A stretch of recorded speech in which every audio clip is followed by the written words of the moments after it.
The space station Meridian Prime floated in the dark between three star systems like a giant metal flower.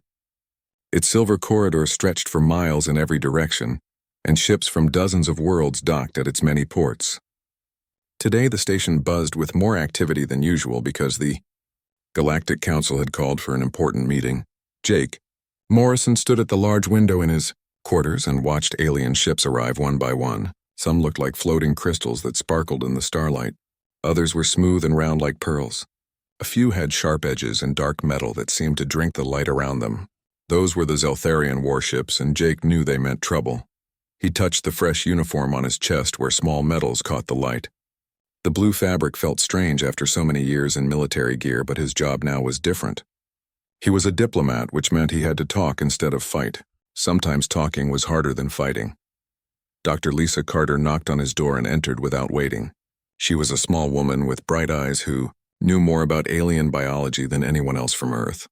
Her tablet showed pictures of different species. They would meet today. The Zeltharians arrived an hour ago, she said, and sat down in the chair by his desk. Their commander is someone called Vextar Krill. My files say he has conquered 17 star systems and killed more beings than most species have ever seen. Jake turned from the window and looked at the pictures on her tablet. The Zeltharians looked like walking crystals with forearms and legs that bent in ways human joints could not. Their heads were sharp and angular like broken glass. Red light glowed behind their eyes. What else do we know about them? Jake asked and sat across from her. They think we are primitive, Lisa said and scrolled through more information. They call us Deathworlders because Earth is so dangerous. Most alien worlds are peaceful places where nothing tries to kill you every day. They think we are violent and unstable because we come from a world that taught us to fight or die. Captain Ryan Brooks entered the room and closed the door behind him. He was tall and broad with scars on his hands from old battles. His job was to keep Jake and Lisa safe, but everyone knew he could do much more than that if needed. The meeting starts in 1 hour, Ryan said, and checked his watch. Security is tight, but I do not like this. The Zeltharians brought too many ships and too many weapons for a peace talk. Jake stood up and straightened his uniform again. We knew this would not be easy. The Council wants us to make peace with them because they control half the galaxy. If we can make a deal, everyone benefits. And if we cannot make a deal, Lisa asked, then we go home and prepare for war. Jake said simply. The three humans walked through the station corridors toward the main conference hall. Aliens of all shapes and sizes moved around them but gave them plenty of space. Some whispered to each other and pointed. Others just stared with eyes that had never seen a human before. The conference hall was huge with a ceiling that stretched up into darkness. A long table sat in the center with chairs designed for many different body types. Lights from above made everything look cold and formal. Representatives from 47 different species were already seated around the table. Some looked like tall birds with colorful feathers. Others resembled walking trees with bark for skin. A few were so strange that Jake could not tell which end was the head. At the far end of the table sat the Zeltharian delegation. Commander Vextar Krill was easy to spot because he was larger than the others, and his crystal armor was decorated with symbols that probably meant he had killed many enemies. His forearms moved constantly like he was ready to grab weapons that were not there. Jake walked to the section marked for humans and sat down. Lisa sat on his right and Ryan sat on his left. The other aliens watched them carefully like they were looking at dangerous animals in a cage. The council speaker was a being called Morth, who looked like a floating jellyfish made of blue light. His voice came from speakers hidden around the room. We gather today to discuss peace between the Zeltharian Empire and the human colonies, Morth said. Both sides have agreed to talk instead of fight. We hope to find a solution that benefits everyone. Commander Krill stood up and his crystal armor made grinding sounds as he moved. When he spoke, his voice was like rocks falling down a mountain. The Zeltharians do not need peace with primitives, he said, and his red eyes focused on Jake. These Deathworlders come from a savage world where they learned nothing but violence. They are a threat to civilized beings everywhere. Jake felt anger rise in his chest but kept his face calm. He had dealt with bullies before and knew that showing emotion would only make things worse. Commander Krill speaks from ignorance, Jake said and stood up slowly. Humans have learned to survive on a difficult world, but that has also taught us to value life and peace. We offer friendship to those who want it. Krill laughed and the sound echoed through the hall like breaking glass.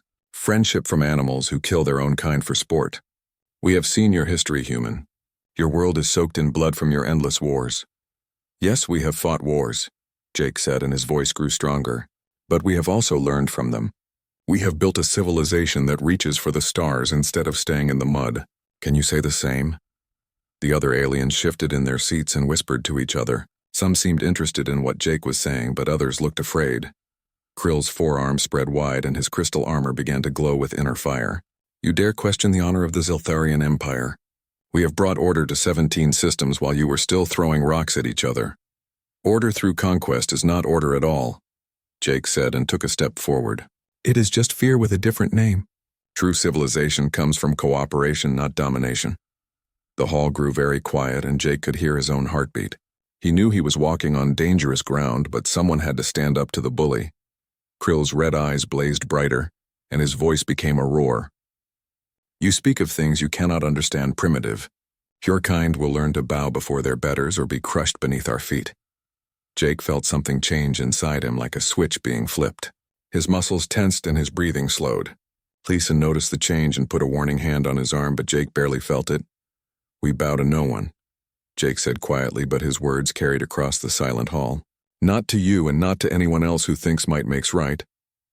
Commander Krill moved faster than most aliens could follow, but Jake saw it coming from far away. The sound of Commander Krill's armored hand hitting Jake's face echoed through the conference hall like a gunshot. The impact was so hard that several aliens jumped in their seats, and one small creature made a high, squeaking noise of fear. Jake's head snapped to the side from the force of the blow, and a thin line of red blood appeared on his cheek where the crystal edges of Krill's armor had cut the skin. But Jake did not stumble and he did not cry out. He stood exactly where he was and slowly turned his head back to face the alien commander. Complete silence filled the massive hall. Not one being spoke or moved or even seemed to breathe. 47 different species sat frozen in their chairs as they tried to understand what had just happened. In all the thousands of years of Galactic Council meetings, no one had ever struck a diplomatic representative during negotiations. Dr. Lisa Carter felt her heart hammering against her ribs as she watched a drop of Jake's blood fall to the polished floor. Her scientific mind was already analyzing what she was seeing and what she knew was about to happen. She had studied human biology for years, and she knew that Jake's body was already flooding with chemicals that would make him faster and stronger and more dangerous than any alien in this room could imagine. Captain Ryan. Brooks started to rise from his chair but stopped when Jake raised his left hand just slightly. The gesture was small, but Ryan understood it perfectly. Jake was telling him to stay back and let this happen. Ryan's own training told him to protect his commander, but his experience told him that Jake Morrison did not need protection from anyone. The other aliens began to sense that something was very wrong, but they did not understand what they were feeling. Most of their species had evolved on worlds where predators were small and rare. They had never developed the instincts that screamed danger when a true hunter prepared to strike. Jake's breathing changed in a way that only another human would notice. It became slower and deeper as his body prepared for combat. His heart rate actually went down instead of up as years of military training took control of his nervous system. The adrenaline that would kill most aliens was just another tool for a creature born on Earth. The Mordani representative, who looked like a walking tree, began to shake with leaves that rustled, like wind was blowing through them. The Kellen ambassador, whose species resembled tall birds, tucked their colorful feathers close to their body in an instinctive defensive posture. Even the massive Korath delegate, who was built like a living boulder, seemed to shrink back in his specially reinforced chair. Commander Krill stood over Jake and laughed again with that sound like breaking crystal. He believed the silence meant the human was afraid and submitting to superior Zeltharian strength. His red eyes blazed with satisfaction as he prepared to strike again and show these primitive Deathworlders their proper place in the galaxy. Jake's stance shifted in a way so subtle that most beings missed it entirely. His weight moved slightly forward onto the balls of his feet. His shoulders dropped just a fraction of an inch as muscles that had been trained for years in Earth's heavy gravity prepared for action. His hands relaxed at his sides, but his fingers curved slightly like he was getting ready to grab something. Dr. Carter recognized the change immediately because she had seen it before in her research. It was the same transformation that happened in Earth's apex predators when they switched from passive observation to active hunting. Humans were not the strongest or fastest creatures on their homeworld, but they were the most adaptable and the most persistent, and when they decided to kill something, they almost always succeeded. The station's computer systems detected the sudden spike in Jake's vital signs and flagged them as a medical emergency. His adrenaline levels were climbing to heights that would put most species into cardiac arrest, but the computer had never monitored a human in combat mode before. It did not understand that these readings were not a sign of distress but of a biological war machine coming online. Morth, the council speaker, tried to restore order, but his jellyfish-like body was pulsing, with colors that showed his own fear and confusion. "Please return to your seats," he said in a voice that shook with uncertainty. Violence is not permitted in this chamber, but Commander Krill was not listening to the speaker. He was too busy enjoying what he thought was his moment of triumph over the soft humans. The Zeltharian Empire had built its power on exactly this kind of intimidation and domination. They would strike first and strike hard, and their enemies would submit or be destroyed. Krill raised his armored hand again, and this time he put all 4 of his arms into motion. He intended to knock the human to the ground and then stand over him while he explained how the galaxy really worked. The other species would see that humans were just another weak race that could be easily controlled. Jake watched Krill's arms move with the kind of focused attention that predators used when they tracked prey. Time seemed to slow down as his enhanced reflexes analyzed the alien's body language and predicted exactly where and how the next attack would come. His mind was already 3 moves ahead, calculating angles and leverage and the precise amount of force needed to end this threat permanently.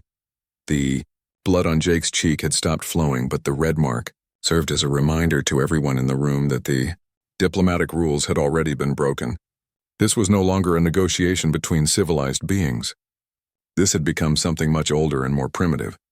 Captain Brooks watched Jake's transformation with the recognition of one warrior seeing another prepare for battle. He had served with Jake Morrison for 5 years and had seen him in combat before, but never quite like this. There was something different about the way Jake held himself now, something that spoke of absolute certainty about what was going to happen next. The alien representatives began to understand that they were about to witness something that would change their understanding of the universe forever. The small squeaking creature had gone completely silent and was trying to hide under its chair. The bird-like Kellans had their eyes fixed on Jake like they were watching a natural disaster unfold in slow motion. Dr. Carter found herself thinking about the evolutionary pressures that had shaped humanity over millions of years. Earth had taught them that mercy was a luxury that could only be afforded after survival was assured. Diplomacy was preferred, but violence was always an option, and humans were very good at violence when they needed to. Jake Morrison stood in the center of the galactic community's most important chamber with alien blood on his face and 47 species watching him with growing horror and fascination. In approximately 2 more seconds he was going to show them exactly why humans were called Deathworlders and why Earth had never been conquered by anyone or anything. Commander Krill's hand swept down toward Jake's head in what the Zeltharian was certain would be the final blow in this demonstration of power. He was about to learn how wrong he was. Jake Morrison moved like lightning wrapped in human skin. His right hand shot up and caught Commander Krill's descending arm at the wrist, while his left hand grabbed the alien's elbow. The Zeltharian's crystal armor was designed to stop energy, weapons and projectiles, but it had never been tested against the grip strength of a creature that evolved on a high-gravity death world. The sound of crystal cracking filled the conference hall as Jake's fingers found the weak points in Krill's armor and squeezed. The alien commander's red eyes went wide with shock and pain as he realized that his supposedly impenetrable protection was being crushed like thin ice under the human's bare hands. Jake used Krill's own momentum against him in a move that combined 3 different Earth martial arts with the basic physics that every human child learned by falling down and getting back up again. He stepped to the side and pulled while pushing at the same time, and suddenly, the massive alien warrior was off balance and stumbling forward.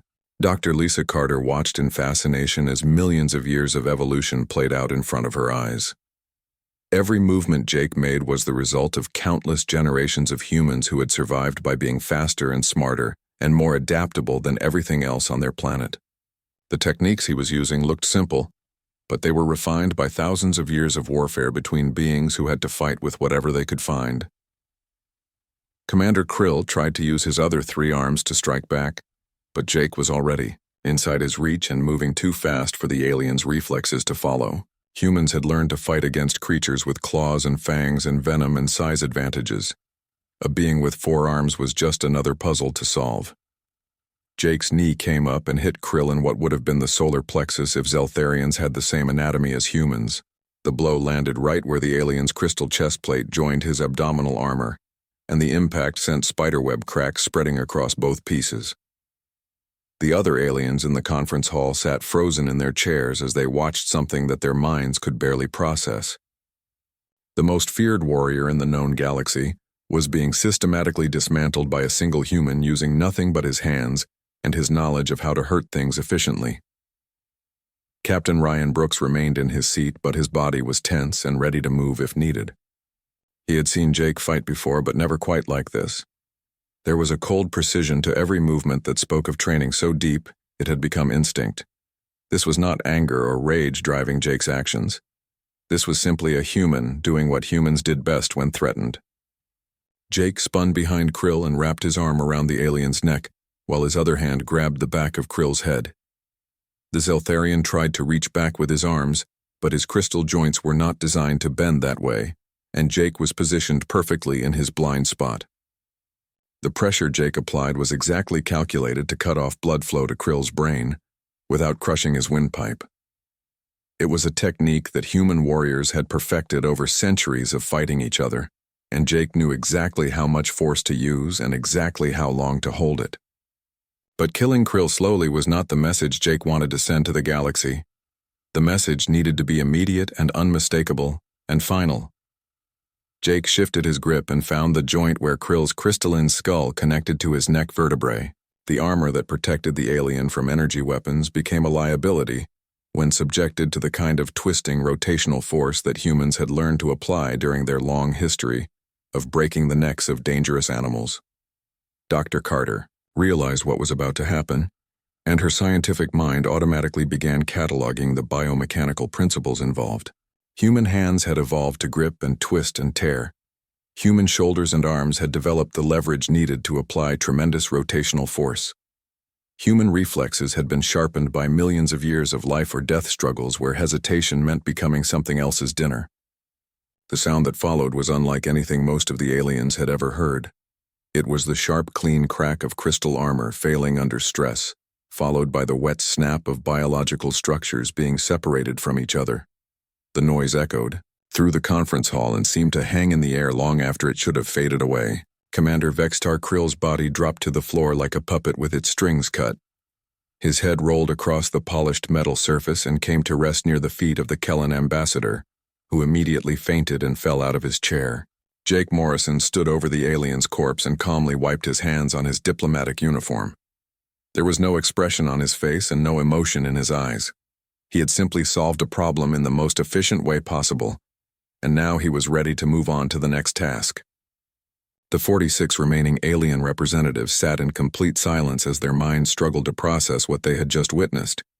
The being they had thought of as primitive and barbaric had just killed their most feared warrior in less than 10 seconds using nothing but technique and training, and the kind of cold efficiency that comes from evolving on a world where everything wants to kill you.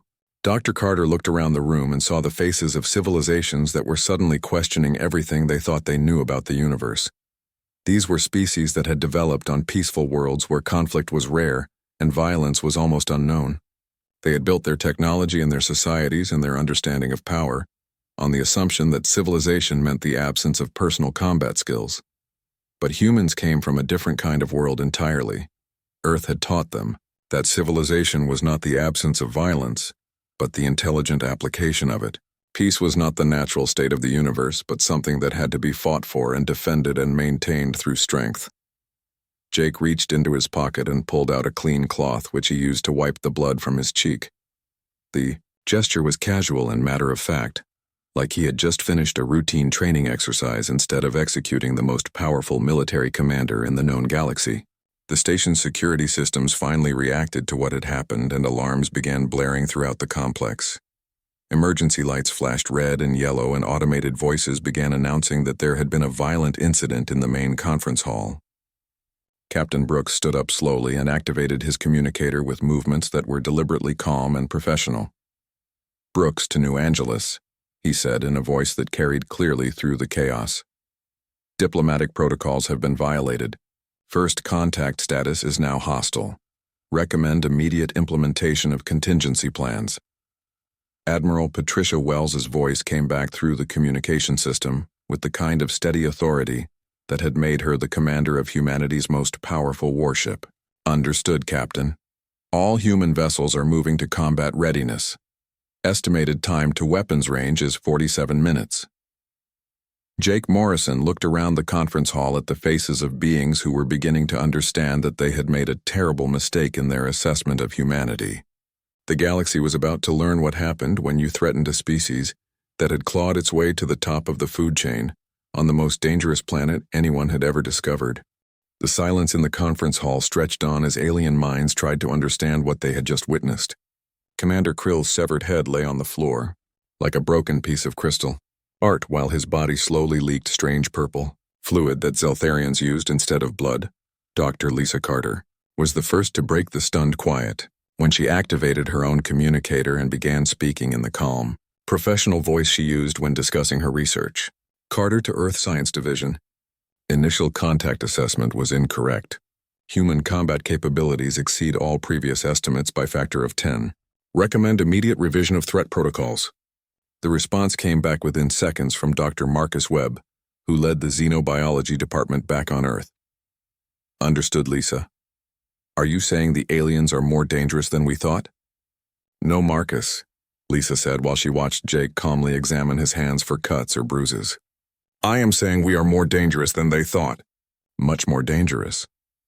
Around the conference table, representatives from dozens of species began whispering to each other in languages that sounded like music and wind and breaking waves. But underneath all the different sounds was the same message being repeated over and over. The humans were not what they seemed to be. The Korath ambassador, who looked like a living mountain of gray stone, was speaking into his own communication device with a voice that rumbled like distant thunder. "The primitive species just killed Krill with their bare hands," he was saying. "We need to recalculate every assumption we have made about these Deathworlders." Morth, the council speaker, tried to restore some kind of order to the chaos, but his jellyfish body was pulsing with colors that showed he was just as confused and frightened as everyone else. "Please remain calm," he said, but his voice shook with uncertainty. "Security teams are responding to this incident." Jake Morrison looked up from examining his hands and spoke for the first time since killing the Zeltharian commander. "There will be no need for security teams," he said in a voice that carried easily through the hall. "The threat has been neutralized." Captain Brooks moved to stand beside Jake with movements that looked casual but positioned him perfectly to watch all the exits and cover angles that might hide weapons. "The human delegation is prepared to continue negotiations," he announced, "but only with parties who understand the rules of diplomatic immunity." The remaining 3 Zeltharian representatives huddled together near their fallen commander and spoke in rapid bursts of their crystal language that sounded like wind chimes in a hurricane. Their red eyes kept darting between Jake and the exit as they calculated whether they could reach safety before the human decided to kill them too. Admiral Wells's voice came through the communication system again with an update that made several aliens flinch in their seats. "Human fleet has achieved optimal tactical positioning. All Zeltharian vessels are now within weapons range. Awaiting orders." Dr. Carter realized that this moment would be studied by historians for centuries to come. The galaxy was witnessing the emergence of a new apex species, and everything that happened in the next few minutes would determine whether that emergence came through cooperation or conquest. The Mordani tree being began speaking in a voice like rustling leaves. "We did not know," he said, and his bark-covered arms trembled with what might have been fear or excitement. "The humans fight like the ancient legends tell of the first hunters who ruled the galaxy before civilization began." Jake turned to face the tree being with interest. "Tell me about these first hunters," he said. "They were creatures of myth," the Mordani replied. "Beings who could kill with their hands and feet and teeth. They had no weapons, but they needed no weapons because they were weapons. The stories say they vanished long ago when the galaxy became civilized and safe." "They did not vanish," Jake said quietly. They just found a world where they could continue to evolve. The implications of those words hit the alien representatives like a physical blow. Earth was not just a dangerous world that had produced tough survivors. Earth was a world where the legendary apex predators of galactic myth had continued to develop and grow, stronger for millions of years after they had disappeared everywhere else. The Kellen, ambassador who had fainted, was helped back into his chair by two security officers, but his colorful feathers remained pressed flat against his body in a defensive posture. When he spoke, his voice was barely a whisper. "How many of you are there?" Captain Brooks answered with the kind of precise military information that made the question even more terrifying. Current human population stands at approximately 12 billion individuals across 47 colony worlds and 15 space habitats. Military personnel number roughly 800 million with combat experience. The numbers sent a wave of shock through the assembled aliens. They had been thinking of humanity as a small primitive tribe that might be useful as servants or interesting as subjects for study. Instead, they were facing a species that had the population and military strength to challenge the entire galactic community. Dr. Carter decided that this was the perfect moment for some education about human biology. "Perhaps I should explain why we are different from you," she said, and activated her tablet to display anatomical charts. Humans evolved under gravity that is 30% stronger than galactic standard. Our bone density is twice what most species consider normal. Our muscle fiber composition includes rapid twitch fibers that most aliens lack entirely. She switched to the next chart, which showed human reflexes compared to other species. Our reaction times are measured in milliseconds, while most galactic species react in tenths of seconds. We process tactical information faster, and we can sustain combat performance longer than any known biological organism. The final chart showed human brain activity during stress situations. Most importantly, we do not experience combat paralysis or decision fatigue during violent encounters. Stress makes us faster and stronger and more focused instead of weaker and confused. Admiral Wells contacted them again with information that changed the entire political landscape of the region. Long-range sensors show 16 species have withdrawn their support ships from Zeltharian territory in the last hour. 12 others are requesting immediate communication with human diplomatic corps. Jake Morrison walked over to where Commander Krill's head had come to rest and picked it up by one of the crystal horn projections. He held it up so that all the alien representatives could see it clearly. "This is what happens when someone strikes a human diplomat," he said in a voice that carried absolute authority. The Zeltharian Empire chose violence over negotiation. They chose dominance over cooperation. They chose to test human resolve. He set the head down on the conference table where it caught the light and reflected rainbow patterns across the ceiling. They learned that humans do not submit to bullies. We do not bow to threats. We do not surrender to superior numbers or advanced technology or ancient reputation. Jake looked around the room and met the eyes of every alien representative who was brave enough to look back at him. Earth offers friendship to those who want it and swift death to those who prefer conflict. The choice belongs to each of you individually. The galaxy was about to discover which option they would choose. The news of Commander Krill's death spread across the galaxy faster than light itself. Within 6 hours, every major news network on every civilized world was broadcasting the same impossible story. A single human had killed the most feared warrior in known space using nothing but his bare hands during a diplomatic meeting. Jake Morrison found himself sitting in the station commander's office while aliens who had never spoken to humans before lined up outside the door requesting immediate audiences. The station commander was a nervous creature called Pelthar, who looked like an oversized butterfly with too many eyes, and he kept apologizing for the security failure that had allowed violence in his facility. "Please understand, Ambassador Morrison," Pelthar said while his wings fluttered with anxiety. "Nothing like this has ever happened before. We have hosted thousands of diplomatic meetings over the centuries, and no one has ever been killed in our conference halls. Commander Krill chose to break diplomatic protocol," Jake replied calmly. "I simply responded to his choice. Your security measures were adequate for civilized beings who follow civilized rules." Dr. Carter entered the office carrying her tablet, which was displaying a flood of communication requests from universities and research institutes across 40 different star systems. "Jake, you need to see this," she said and showed him the screen.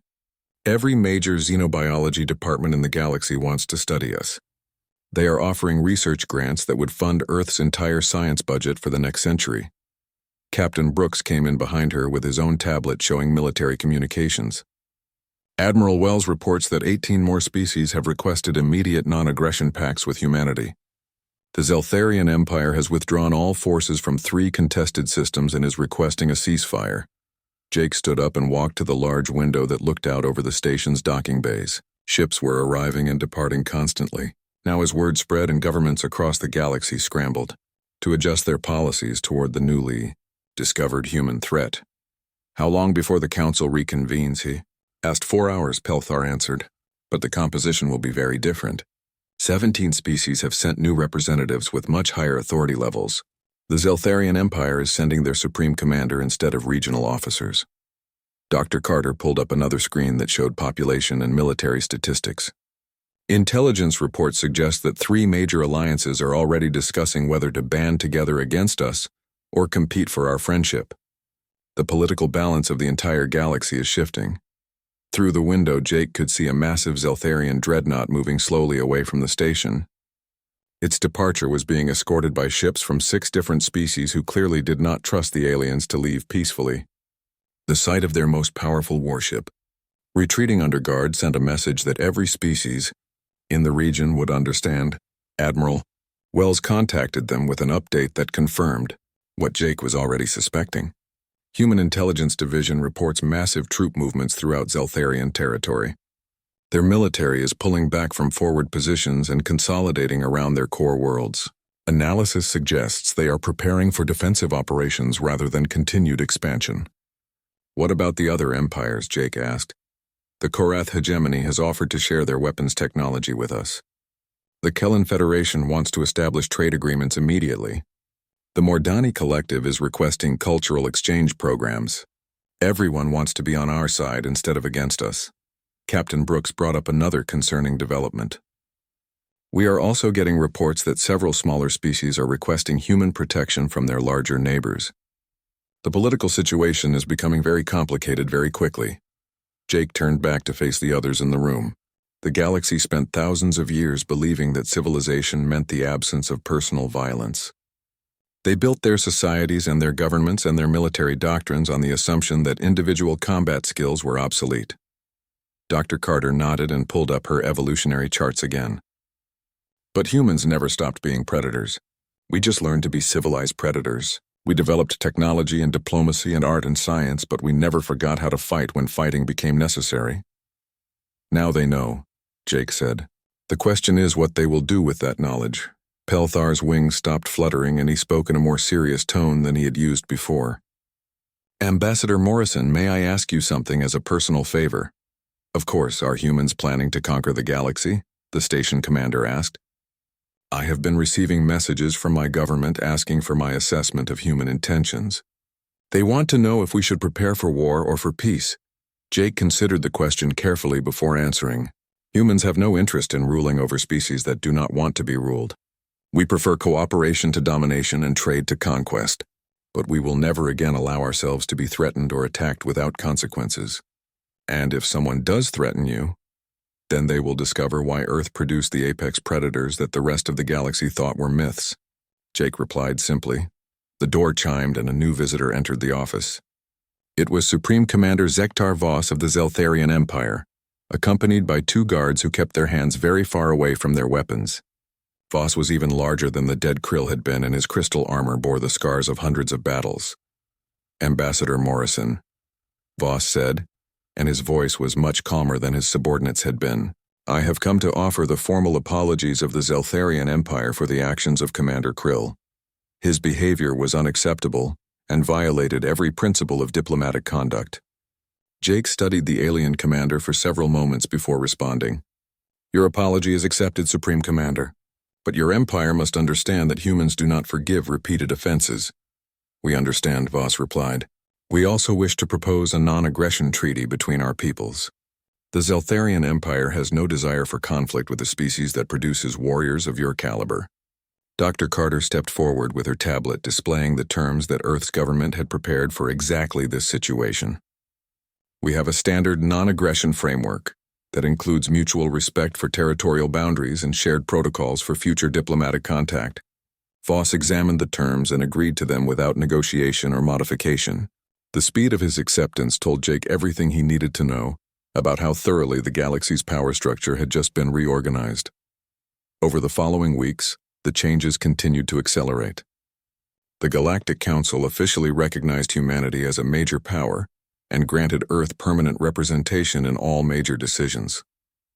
43 species signed trade agreements and 12 others requested human advisors for their military training programs. Jake Morrison returned to Earth as the most famous diplomat in human history, but he preferred to think of himself as simply a man who had done his job when circumstances required it. The galaxy had learned an important lesson about assuming that peaceful intentions meant weakness, and humans had learned that their reputation among the stars would be built on respect rather than fear. The universe was a very different place than it had been when Commander Krill decided to slap a Deathworlder, but Jake thought it was probably a better place overall.